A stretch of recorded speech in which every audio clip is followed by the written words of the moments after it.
Hey everybody, what's up? Today we're going to talk about the infamous Van Halen tribute tour. Chickenfoot, vanhagar, Sammy Hagar and Michael Anthony are going on the road with Joe Satriani and Jason Bonham to play some Van Halen songs. Obviously, it's making its rounds in the media, and they went on to the Howard Stern show to play some tunes and talk about the tour. I felt really bad for Joe Satriani because he was obviously not prepared. I'm sure in Chickenfoot they did play some Van Hagar era Van Halen songs. But at any rate, yeah, it was kind of sad to see that Joe, was put on the spot like that. And Joe's a consummate professional, one of the best guitar players of all time, and nothing but the highest and utmost respect for him and his abilities and, what he's done. But I felt it was kind of disingenuous to do that to him. And, they talked about what is the most difficult Van Halen thing to play. And, of course, Sammy said something like 5150. And we're going to listen to that, and then we're going to put it up against my favorite Van Halen song, or one of my favorite Van Halen songs, I should say. But anyway, let's watch the video of Joe Satriani trying to play the intro to Mean Streets, which is extremely difficult.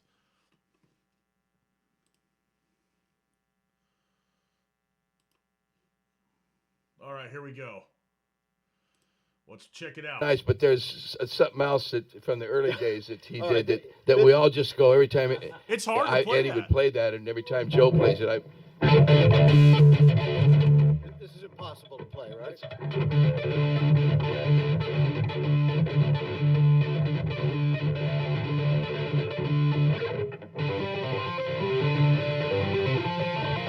He's just going through it, doing a great job trying to play it out of nowhere.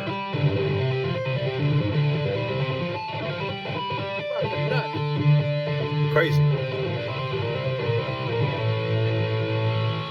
For all of you that nuts. aren't that familiar with it, That's that nuts. was an intro to a song called Mean Streets from the early Van Halen stuff. You listen to that, it blows your mind. that's just lunatic. Like, that isn't even like the thing about what Eddie did. The reason Joe is in this band for this tour is because, like I said, if you're going to go deep into his stuff, in the Van Halen catalog, you need a guy like Joe Satriani that's not just imitating Eddie. So many little kids. Right there, Sammy's just covered for Joe because he knows he put him on the spot. That's hard to play, and all these people on the internet saying, "Oh, it's so easy. If I had the opportunity to do that, I could do it with my eyes closed, with one hand, and all this whacked out stuff." It's like, listen, man, that's Joe Satriani you're passing judgment on. An infinitely better musician than all of us. For the most part.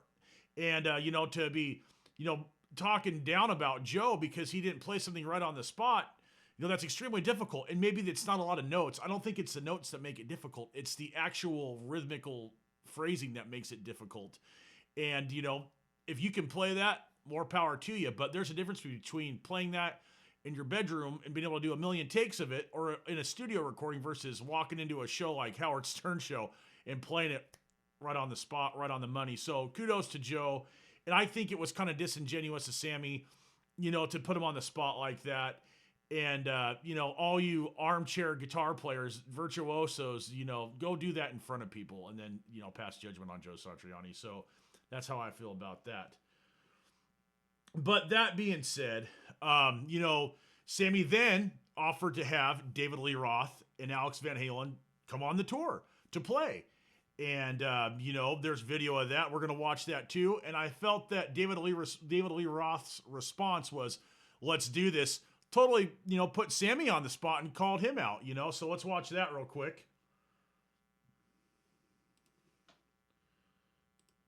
I thought this was great how David Lee Roth handled this one just by simply saying, let's do it. Sammy, who else is on the stage with you? Introduce. Well, because we're announcing this tour we're going to do next year, where we're going to go deep into the Van Halen catalog, which normally when Mike and I go out with the circle, we play 5 or 6 Van Halen songs, play most of my stuff, a little Chickenfoot, a little Montrose, blah, blah, a little Led Zeppelin. But now we're going to reverse that. So essentially, it's a Sammy Hagar cover band is what Chickenfoot is. They have their own material. Yeah, whatever. And we'll play 5 or 6 of my songs. And we're going to really go deep into the Van Halen thing. So if you're going to go deep into the Van Halen catalog, you need Joe Satriani. Otherwise, you're going to have some, yeah, there you go. So we have Joe Satriani in-house. Yes. It's good to see you again. Now, it's good to see you, too. There's so much to talk about. But, Sammy, first of all, your big announcement is that you're going to go out and essentially do a lot of the Van Halen stuff that you and Michael normally didn't do when you would go out. Mike and I, we've been together now quite a long time. How many of those are Sammy Hagar tunes? We talk about it all the time. We've always kind of put it aside, say, but it's just time. Nobody else is going to do it. If Dave goes out, he can't sing my stuff. It's like, we can do a few of the early Van Halen songs. I got no problem with that. I did it when I was in Van Halen. We did Ain't Talk About Love. We even did fucking Jump. I used to bring somebody out in the audience to do Jump. But it's like, this is really a celebration of all that. And we are the only ones who could do it, and we're going to invite every musician in every town. First of all, whenever you play, if there's a guitar player in town, no matter what city it is, they come out to see Joe, just like they used to for Eddie. So we got other guitar players. We'll get them involved, other singers, get them involved. If Alex Van Halen wants to jump out, if David Lee Roth wants to come out and join us, come on, motherfucker. You are welcome. What are the odds of that? Okay, right there. There was the invitation.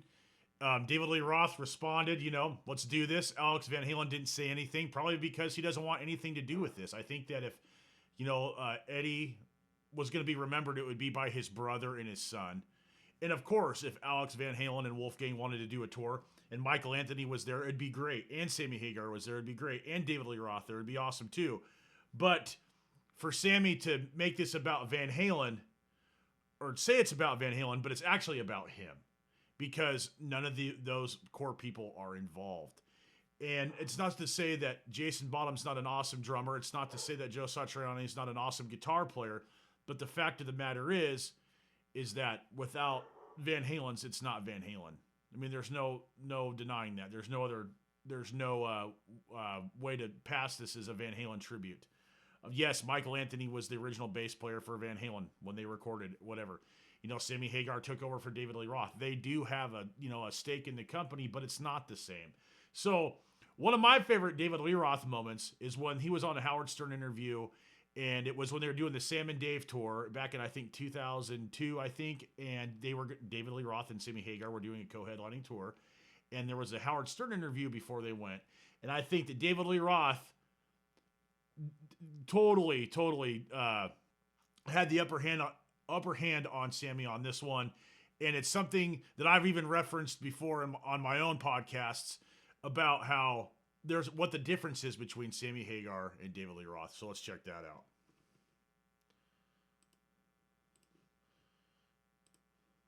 Let's see, here we go. Right here, this is great. Because some people can't be there at 7:30, 8 o'clock. Right. You're not afraid to follow Dave. You want to follow Dave. No. I'm not afraid to follow anybody. Right. But I bet you somebody's afraid to follow me. I mean, if I've never been allowed to open for anybody, that's how I became I got to say that going from me to you is like going from speedballs to milkshakes, Sam. Whoa! I'm sorry. Whoa!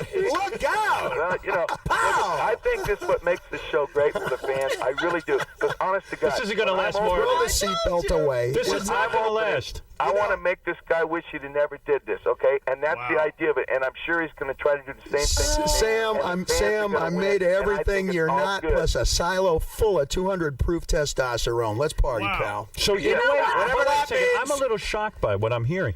In other words, Sammy's attitude really seems to be, hey, listen, man, I'm going out there to blow you off the stage and prove to the fans once and for all that I'm the guy. Absolutely. That's what his attitude is. But it sounds like a lot of concern. I just like Dave. I'm going to make him work even harder, and hopefully vice versa. He stirs me up. Sam is on the exabyte. Sam's pumping wiffle weights. He's getting ready. Man. I'm ready. Are you bringing out the bass player from Van Halen? Are you bringing Michael Anthony with you? You know what? Mikey's welcome, but I think the brothers would kill him. Yeah, but the brothers haven't done anything in half a decade. You should bring him out and do the sound with him, and I might think about jamming with that. Lose Mona and get Mikey in there. But wait a minute. Mikey's welcome. Mikey's coming to my house today. Is that right? Playing tonight with Lars and Kirk That would be cool from to see. from Metallica at the Fillmore. You are kidding stellar me. company at the top of the mountain. You're telling me that you, And Michael Anthony. Michael Anthony, and Lars, and Kirk Hammett tonight Kirk at the Fillmore. That would be cool. wow, that's a great show. That's a good show. What kind of music do you do? What's that? What kind of music do you guys do together? My songs. Down? Right there. Guys, you're watching an NFL game. It's 4th and 1 with 30 seconds to go. Whose stuff is blurring out of the speakers? Come on.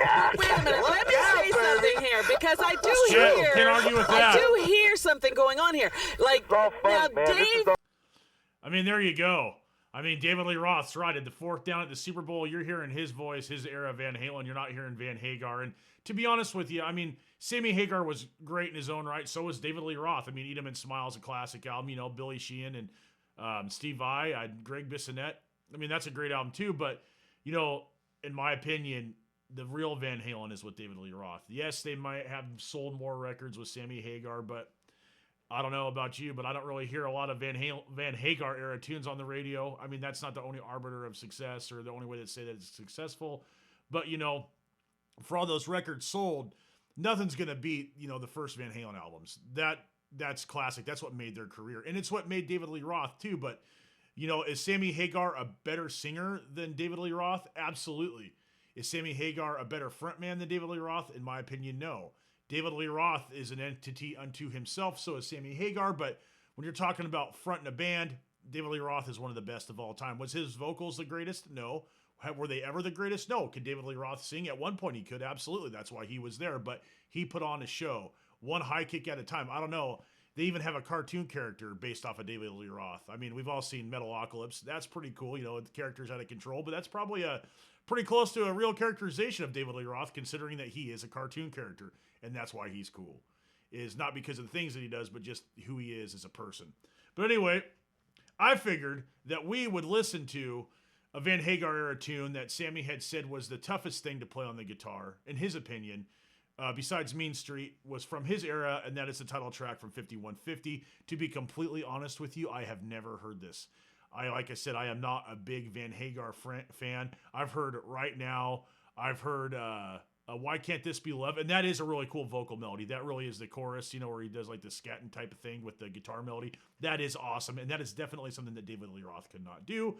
But let's listen to what Sammy Hagar says was his favorite or the most difficult Van Hagar or Van Halen song. All right. 5150 from the album 5150. Where is it? Where did it go? Bear with me. Oh. Here it is. I found it. All right. So, for all the Van Hagar fans, let's see what this is all about. I mean, it sounds cool, but it's like awfully like, you know, upbeat, happy sounding.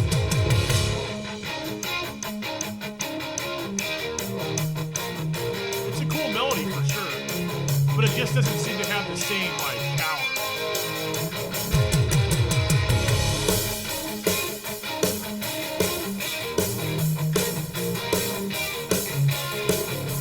Definitely a different vibe than early Van Halen.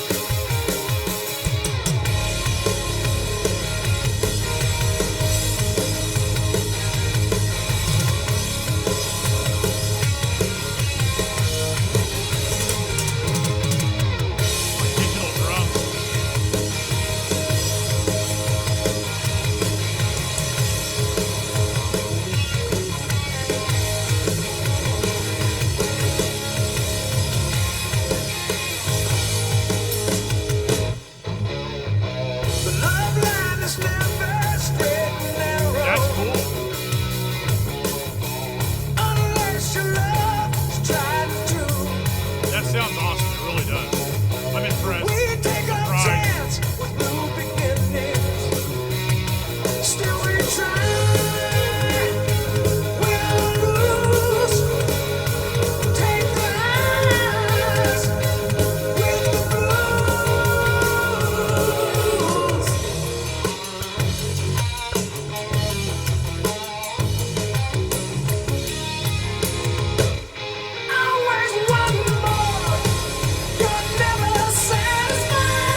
crazy.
All right.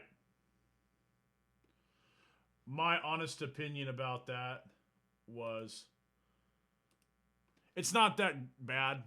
I mean, it was good, but it's definitely not the Van Halen that I love. And I'm a huge Eddie Van Halen fan. And I'm a huge David Lee Roth fan. But it just seems like after 1984, it became like this radio rock polished, like way more low key. Yes, I know people are going to say, well, Pound Cake's heavy, you know, and there's other examples. But I think the best Van Hagar tunes are the ones like Why Can't This Be Love, Finish What You Started. You know, those are my two favorite Van Hagar tunes. And I'm sure that I have not listened to enough of that era of Van Halen to really have that strong of an opinion, because I think Sammy Hagar is better by himself as Sammy Hagar than he is in Van Halen. And I think Van Halen is better with David Lee Roth than with Sammy Hagar.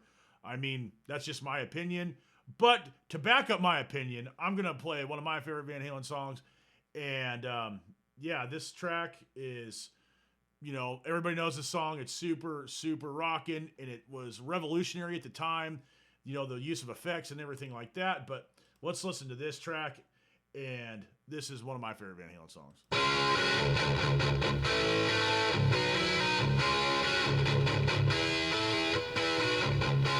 It's crazy to think that they recorded all these albums like he's a live band. That's part of it. Kind of been tied to.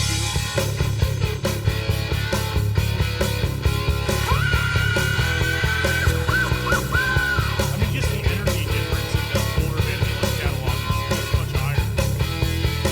You say, I cannot get there from here, baby. And I don't care where I'm going.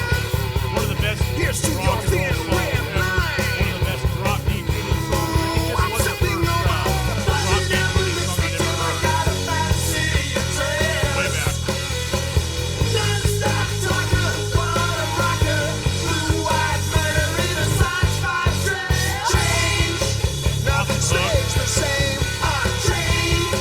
And you hear the ground running change. Ain't nothing stays the same. Unchanged. Yeah, you hear the ground running. No, I don't ask for permission. This is my chance to fly. Definitely a different message in the Van Maybe Halen we're era. not paying enough for you, but it's my turn to try. But you never miss me till I got a fat city It's more party address. vibe, I guess that's why I like it. Non-stop talking, water rocker, It seems like this is more blue-eyed rock murder and in more a size relevant, 5 you know? change. All Nothing the stays the Van Hagar same. tunes sound like love or this and that. And you hear Really the Van Halen's got a lot ground about change. besides Ain't nothing that. stays the same. Unchanged. Yeah, you hear the ground running. Awesome guitar playing.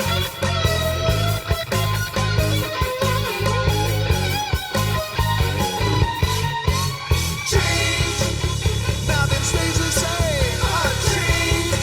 Yeah, you hear the ground running. Change. Ain't nothing stays the same. Unchanged. Yeah, you hear the ground running. Woo-hoo! Take a look at this. You know, Hey, that's one man, thing that that really suit made Van Halen is stand you. They were comical. Woo-wee. You'll get This is some funny. leg tonight for sure. That would not not Tell someone us how you do. Come on, Dave, give me a break. I never knew that was Eddie Van Halen that said that either. Not recently. Change, nothing stays the same. Change, yeah, you hit the ground running. Change, nothing stays the same. Change, yeah, you hit the ground running. Change, nothing stays the same. Change, yeah, you hit the ground running. Change, nothing stays the same. Change.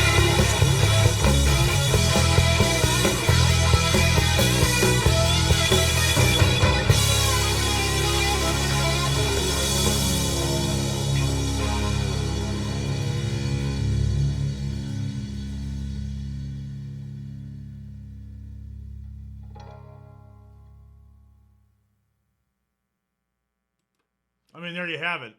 4th and down at the Super Bowl. What do you want to listen to? 5150 or Unchained? I think Unchained is a much better song. I think the Van Halen era of David Lee Roth is much better. They were a completely different band. And I think that's one thing about the David Lee Roth Van Halen split was that, from what I've read, I mean, it's been well documented, that, David Lee Roth encouraged Eddie to play guitar, to be the guitar playing version of Eddie Van Halen. The keyboard stuff is really cool. And even on the same album that has Unchained, I can't remember, it's escaping me the name of the album, but the last song where it's a bunch of like synth stuff through a Marshall stack, that was cool. And I think synths are cool. I like that sound. I have it in my own music, but I think David Lee Roth encouraging Eddie Van Halen to be the guitar master Eddie Van Halen was really, really cool. And I think that that's one thing that maybe David Lee Roth brought out in Van Halen was the encouragement of the more rock and stuff that made Van Halen what it was. It seems like with the Sammy Hagar stuff, they were more progressive. Were the vocals more melodic? Yeah. But I'd have to say that the background vocals from Michael Anthony and Eddie Van Halen made David Lee Roth sound much better, but also I think it sounds better overall. It's just more like anthemic, stronger, and it really, really sounds really cool. Where I listen to the Van Hagar stuff, and yeah, it might be more correct or whatever that means, but it's definitely not the same band. And I mean, maybe that was the whole point. But if I was going to go see Sammy Hagar play or David Lee Roth play, I'd choose David Lee Roth. That's just my own opinion. I'm not saying that Sammy Hagar sucks. That's not the case. I actually like his music better when it's just his own band. And like I said, to wrap it all back to the same point, like to bring it back there, is that I think that the Van Halen tribute tour is disingenuous. It's something that people have been pushing for. There's obviously a demand for it. Sammy Hagar, has the street cred to pull it off. But in my opinion, I think that it's a low-hanging fruit. It's a cash grab. And I think having Michael Anthony involved does legitimize it so much more. And having Joe Satriani involved and Jason Bonham, absolutely. But there's definitely a era about it of let's get in and get this done and then get out. And I think putting Joe Satriani on the spot on Howard Stern was pretty rude and pretty unprofessional. I mean, these guys are all, master musicians and master, artists, and they're, masters of their craft and their trade. But it just doesn't, like, the parts don't seem to be, like, interlocking correctly. And I think that it would do a lot if either Wolfgang or Alex was involved as well. And hopefully we'll see a tour of Wolfgang and Alex with David Lee Roth. That would be awesome. Have Michael Anthony there too. Have Wolfgang play, his dad's guitar parts. I mean, what better person to do it than Wolfgang? Obviously, there's a video of him playing Hot for Teacher on the tribute. Was it a show that they did with the dude from The Darkness singing? I think, and that was awesome. And have that happen. That would be really cool. Of course, it's not going to be back to the original thing, but it's going to be close as it ever would or could have been without Eddie Van Halen himself, who, in my opinion, is one of the absolute best guitar players of all time. I mean, you can do a whole series of videos or segments or whatever, write books about that guy, because his playing will stand the test of time. It was hugely inspirational to so many people. And, referencing an interview that I just did with Christian Munzner, like he had said, listen to your influences, if that makes any sense, and you get to see where they're coming from. And I mean, Eddie Van Halen has had an impact on music that's insurmountable and undescribable. I mean, not taking credit on the beat at guitar solo, which was huge. And the story about that whole song was awesome, how they had to go back and re-record it. Something about the SMPTE code, like the tracks didn't line up once Eddie got it, and the solo was in a different spot, and Steve Lukather, re-recorded the rhythm tracks, and Jeff Porcaro made his own click track to Michael Jackson tapping the a box in front of him to keep the time when he did the vocals, because they didn't want to lose the original vocals, and they didn't want to lose the guitar solo. I mean, so there's some really cool, history about all this music. And, the Van Halen era with David Lee Roth has that. The Van Hagar era doesn't have that at all because it was sterilized. It's the light beer of Van Halen. Yes, maybe it's crafted in a way where it's filtered a million times and this and that and the other, and it's only the purest, finest ingredients, but the grit, the dirt, the elbow grease, the swagger, that's what made Van Halen what it was. And in my opinion, without David Lee Roth, Van Halen never would have been what it was, because he's the dude that sold it. And the front man personifies, in my opinion, what a band is. Like Queen with Freddie Mercury. I mean, Freddie Mercury sold that band. I mean, Aerosmith, Steven Tyler, there's so many examples of that. But, David Lee Roth, regardless of his vocal stylings or vocal talents or abilities, is one of the best of all time for a reason, because what he did fit that band, vocally and personification, and he sold it. And you can say that, he had his own success after Van Halen with, Eat 'Em and Smile with Steve Vai, and, Greg Bissonette and good old Billy Sheehan. That was an awesome album too. And what was really cool is Steve Vai just did an interview recently talking about that album. And, he didn't try to replace Eddie Van Halen. He was just himself. And that says something about the respect that people had amongst his peers for Eddie Van Halen, and enough can't be said about it. But anyway, that's my opinion. Sammy Hagar is awesome. All those people are awesome in their own right, but I do think this is a poor attempt at making some money. And if it comes to my neck of the woods, I'll go check it out. But I really think it was disingenuous for Sammy to put Joe Satriani on the spot on Howard Stern, and all these people, talking down to him. Oh, that's easy. I could do that. Yeah, anybody can do anything in your bedroom. But when it's time to go do it in front of people on a show like that and be remotely close, that's a testament to Joe Satriani's ability and his ability as a professional and himself as a person. The Alex Van Halen ain't involved. Wolfgang's not involved. It's not Van Halen. And, David Lee Roth, invitation extended. Hey, man, come out here. Come out. He can do this anytime he wants. And all of a sudden, David Lee Roth says, hey, let's do this. Sammy bows out.